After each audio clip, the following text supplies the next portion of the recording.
खुशामदीद दोस्तों, ये कहानी है एक जजीरे की। एक ऐसा जजीरा जहाँ नारियल बहुत होते थे। हालांकि नारियल से ज्यादा कीमती नारियल के रेशे थे। इनका इस्तेमाल खासकर रस्सी बनाने के लिए होता था, जिसके चलते जहाजियों और नाविकों के बीच इसकी जबरदस्त मांग थी। ये जजीरा जिस देश का हिस्सा था, एक बार उस पर विदेशियों ने हमला कर दिया समंदर के रास्ते से।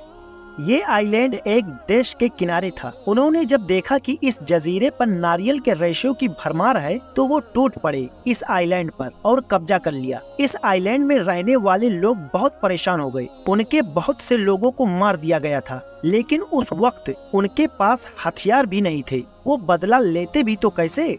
फिर एक रोज एक फरिश्ता खड़ा हुआ। उसने हमलावरों से न सिर्फ बदला लिया, बल्कि इस कवायद में अपनी जान भी दे दी। और इसी फरिश्ते की याद में ही इस जजीरे के लोगों ने एक मस्जिद बनाई, जिसका नाम था सांपों वाली मस्जिद।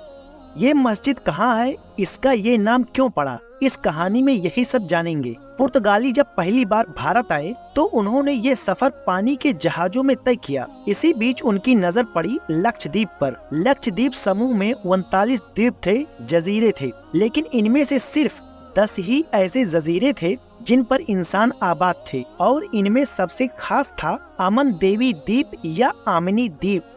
इस द्वीप पर ढेर सारे नारियल के पेड़ होते थे। नारियल से निकलते थे नारियल के रेशे, जिसे अंग्रेजी में क्वायर कहते हैं। दिलचस्प बात ये थी कि अंग्रेजों का ये वर्ड तो भारतीय भाषाओं से ही निकला था। तमिल और मलयालम में रस्सी को कैरू और कैर कहकर बुलाते हैं। अमन द्वीप के लोग इसी क्वायर का बिजनेस करते थे, क्योंकि इससे बनने वाली रस्सी पानी में खराब नहीं होती थी और समंदर के नमकीन पानी में भी ये लंबे समय तक टिकती थी, चलती थी। पुर्तगाली जहाज बेड़े को इन रस्सियों की खास जरूरत थी, लिहाजा उन्होंने अमन देवी द्वीप समेत पूरे लक्षद्वीप पर कब्जा कर लिया। लक्षद्वीप पर कब्जे के चलते उन्होंने क्वायर की खान ही पाली। उन्होंने इस आइलैंड के बाशिंदों पर टैक्स की रकम बढ़ा दी और इसके साथ ही पुर्तगालियों को लक्षद्वीप से एक और चीज मिली, जिसे हम सीपी कहते हैं, और इसी को कौड़ी कहा जाता था, जिसका इस्तेमाल रुपए पैसों की तरह किया जाता था, करेंसी की तरह इस्तेमाल किया जाता था। पुर्तगालियों ने अमन देवी द्वीप पर एक किला भी बनवाया और वहाँ कुछ सैनिक तैनात कर दिए और धीरे धीरे इस आइलैंड के रिसोर्सेस को लूटना शुरू कर दिया। लक्षद्वीप पर इससे पहले केरल की रियासत का कंट्रोल था। आइलैंड के लोगों को ट्रेड करने के लिए पहले भी टैक्स चुकाना पड़ता था, लेकिन पुर्तगालियों के आने के बाद उनकी तो कमर ही टूट गई। हालांकि पुर्तगालियों के पास बंदूकें थी, जबकि आइलैंड के लोग निहत्थे थे। पुर्तगालियों का विरोध करने के लिए उनके पास कोई साधन नहीं था, इसलिए वो चुप रहे। आखिर में उन्होंने कन्नूर के राजा से मदद मांगने की कोशिश की। राजा पुर्तगालियों का सामना करने के लिए तैयार नहीं था, लेकिन फिर भी उसने अपना एक दूत अमन देवी द्वीप के लोगों से मिलने के लिए भेजा, ताकि उनकी मदद का कोई रास्ता निकलकर सामने आए। इस दूत एल्ची का नाम था कदंथ वंजिरक। इस नाम का मतलब था जिसके कानों में छेद हो। कदंथ वंजिरक एक शातिर आदमी था। उन्होंने अमन देवी द्वीप जाने से पहले राजा के सामने एक शर्त रखी। ये शर्त ये थी कि राजा को उन्हें बहुत सा धन देना था, रुपए पैसे देना था। राजा तैयार भी हो गया। कदंथ वंजिरक पैसे लेकर उनसे कुछ सामान खरीदे, मसलन कपड़े लिए, खाना लिया, शराब ली। ये सब चीजें पुर्तगालियों को गिफ्ट करने के लिए थी और उन्होंने ये सारा सामान एक जहाज में लोड कर लिया और केरल से अमन देवी द्वीप की ओर चल पड़े। अमन देवी द्वीप पर जाकर उन्होंने अपने आदमियों से सामान उतरवाने को कहा। इतने में पुर्तगाली गार्ड्स दौड़ते हुए आ गए और उन्होंने पूछा कि बिना परमिशन के इस जजीरे पर कैसे जहाज को तुमने रोका। तब कदंथ वंजिरक ने बताया कि वो एक बिजनेसमैन है और उनका जहाज तूफान में भटक गया था और इस जजीरे पर मेरी जहाज पहुंच गई है। उन्होंने गार्ड से मदद मांगी और कहा कि जहाज में पीने का पानी खत्म हो गया है और अगर उन्हें पानी मिल जाए तो वो उनके शुक्रगुजार होंगे।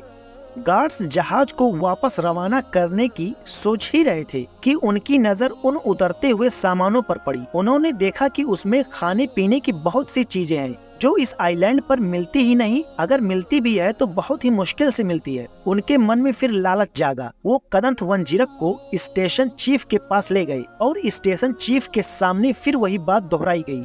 कदंत वंजिरक ने कहा कि सर, हमें पानी आप लेने दीजिए, बस उसके बाद हम यहाँ से चलते बनेंगे। स्टेशन चीफ तैयार भी हो गया, लेकिन उसने एक शर्त रखी। उसने कहा कि जहाज का सारा माल पहले पुर्तगालियों को बेचना होगा, तभी उन्हें पानी मिलेगा।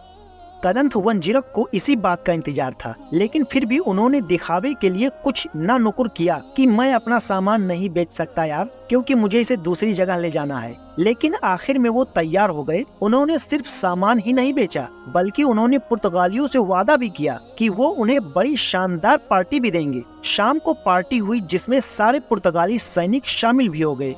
कदंत वंजिरक अपने साथ बहुत सी शराब लेकर आए ही थे। पार्टी में उन्होंने जाम के दौर की शुरुआत की और रात भर सैनिकों को पिलाते रहे। पुर्तगाली झूम रहे थे। आइलैंड पर ऐसी पार्टी की उन्होंने कभी उम्मीद भी नहीं की थी। हालांकि अगले सुबह उन्हें एहसास हुआ कि जिसे वो एक सुहाना सपना समझ रहे थे, वो एक डरावना ख्वाब निकला, क्योंकि सुबह तक आधे से ज्यादा पुर्तगाली मारे जा चुके थे। लेकिन ये सब हुआ कैसे? कदंत वंजिरक जो शराब लाए थे, उन्होंने उसमें सांप का जहर मिला दिया था। शुरुआत से ही उनका यही प्लान था कि पुर्तगालियों को मारकर वो इस आइलैंड में रहने वाले लोगों की मदद करना चाहते थे। उनका ये प्लान सफल भी रहा। इसके बाद जब वो वापस कुन्नूर पहुँचे तो राजा ने उन्हें ढेर सारा इनाम दिया और राजा चाहते थे कि वो उनका एजेंट बनकर अमन देवी द्वीप पर ही रहे। इसलिए कदंत वंजिरक एक बार फिर लौटे और द्वीप पर रहने भी लगे। कदंत वंजिरक के कारनामे से द्वीप पर रहने वाले लोग बड़े खुश हुए और उन्होंने पुर्तगालियों से इस तरह छुटकारा पाया। लेकिन जब इस घटना की खबर पुर्तगाली एडमिनिस्ट्रेशन तक पहुंची तो वो बहुत आग बबूला हो गए। कुछ रोज बाद ही 600 पुर्तगाली सैनिकों ने अमन देवी द्वीप पर हमला कर दिया। उनके पास बंदूकें थी, जबकि आइलैंड के लोग खाली हाथ ही थे। लोगों ने पत्थरों और डंडों से लड़ने की कोशिश की, लेकिन वो नाकामयाब ही रहे। इस लड़ाई में बहुत सारे लोग मारे गए, जिनमें एक काजी अबू बकर भी थे। ये घटना लगभग 1539 के आसपास की बताई जाती है, जिसका जिक्र मालाबार के एक लेखक जैनुद्दीन मखदम की किताब तुहफतुल मुजाहिदीन में मिलता है। इसके अलावा मालाबार के 2 ब्रिटिश अफसर विलियम लोगन और आरी एलिस ने भी अमन देवी द्वीप की यात्रा के बाद अपने रिपोर्ट्स में इस घटना का जिक्र किया है। कहानी कहती है कि अमन देवी द्वीप के लोगों ने पुर्तगालियों के खिलाफ एक लड़ाई लड़ी, लेकिन मारे गए। इसके बाद बचे हुए लोगों ने लड़ाई लड़ने वाले लोगों की याद में पंबो परम्बू नाम की एक जगह पर एक मस्जिद बनवाई। पंबो परम्बू मतलब सांपों से भरे खेत।